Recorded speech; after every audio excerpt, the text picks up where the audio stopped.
It was December 15th, 2002. I had finished playing basketball at Princeton University and had played in Brazil, England, and Sweden. My husband had been a professional soccer player in England, and we were welcoming our first child, Margaret Omoqui. She came out and her lips were this bright pink, almost as if she had put lipstick on for the occasion. She was perfect. 3 months into her life, we're at a checkup, and the doctor motions me over and says, "Mrs. Omoqui, do you see this?" And she lifted Maggie's leg up and dropped it. She said, "It's limp. She's floppy. She has floppy baby syndrome. You need to get her to Children's Hospital right away." Something was wrong with my child, so we went and did any and every test imaginable. 3 months after all this testing was done, the doctor walks into the office, looks me straight in the eye, and says, "Mrs. Omoqui, your daughter may not walk, she may not talk, she might not have a normal life, and we really don't know why." I felt like I wanted to vomit. My heart broke open. Tears began. What do you do when you receive a diagnosis, or actually no diagnosis, and you're searching for answers? Well, you go back to your day job. I was a corporate manager, climbing the ladder, and I'd run in the middle of the day to therapy appointments to help my daughter, and then I'd come back to the office and put on my everything is okay mask. I'd go into my office, I'd often shut the door, and I'd sit at my desk, and I'd cry. And I started to ask myself some tough questions. Why am I even here on this planet? What's the point of all of this anyway? But I started to reminisce, and I remembered as a child, I wanted to help people. I even had a dream of becoming a medical missionary to Africa. Somehow I had lost sight of what was important as I was climbing the corporate ladder. In some of my darkest moments, my friends knew I was struggling, so they had done all sorts of things for me. One of them had offered me a book, and I had put it by my bedside table. And one night, in a very desperate moment, I just figured I needed something to relieve my pain. And so I opened it up, and the book had one main insight. In any moment, you can either choose a thought that is based in fear, or you can choose a thought that is based in love. And depending on the thoughts you think, you're either going to create a life of fear and suffering and pain, or you're going to create a life of joy and peace.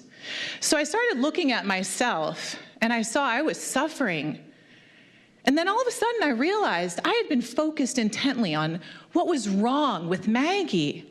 What was wrong? And then I saw I could start asking a different question. What was right with Maggie? And there was so much that was right. She was this cute little baby with curly hair and sparkling eyes, and we would go into grocery stores, and she'd look people in the eye, and she'd enchant them, and they'd smile. And no, she wasn't keeping up with her peers in their milestones, but she was trying so hard, and she was figuring out how to walk. So Maggie's determination triggered me to be even more determined to take control of my own life. I got certified as a life coach. I started blogging about the ideas that had helped me. It led to me being invited to write for a national newspaper in Nigeria, the country my husband is from. That led to TV appearances, writing my first book, and then people started writing me. Email after email would come, and I would take the time to respond to readers and their challenges all the way across the globe. Fast forward, Maggie's 5 now, and we're sitting in another doctor's office. We were regulars. This time we were at CHOP, and we were at cardiology. And the doctor was asking me all kinds of questions, trying to understand what was wrong in that moment with Maggie. And he asked me about her weight. Why is your daughter so chubby? What's going on with that? And I said, well, sometimes Maggie eats food off the floor. Sometimes she takes it from the trash and eats it. And all of a sudden, a light bulb went on over his head. And he ran, looked something up in his computer, came back, and he said, I think I know what your daughter has. She has Prader-Willi syndrome. A few weeks later, genetic tests confirmed she did have Prader-Willi syndrome. And I realized as I started to research what that would mean for my daughter and our family's life, that it was good I hadn't known. It was going to be harder than I had imagined. See, Maggie feels hungry no matter how much she's eaten. And she could eat to the point, if she was left unattended with food, that her stomach would explode and she would die. Life often gives us very unexpected challenges. I've come to the conclusion that those challenges are my life curriculum, and they're here to make me better. So one day, we were sitting on the couch at home. Maggie was watching cartoons, giggling. I had my computer out and my, at that time, BlackBerry by my side.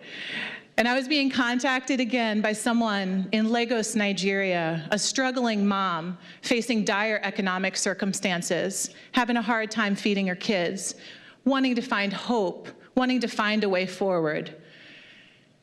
And so I shared what I could from my own life experience, encouraging her, letting her know that there would be a way forward. And in that moment, I realized there was no way I could change Maggie's diagnosis. But Maggie's diagnosis had changed me, and it had reconfigured me from the inside out. And now the pain had turned into my purpose. Thank you.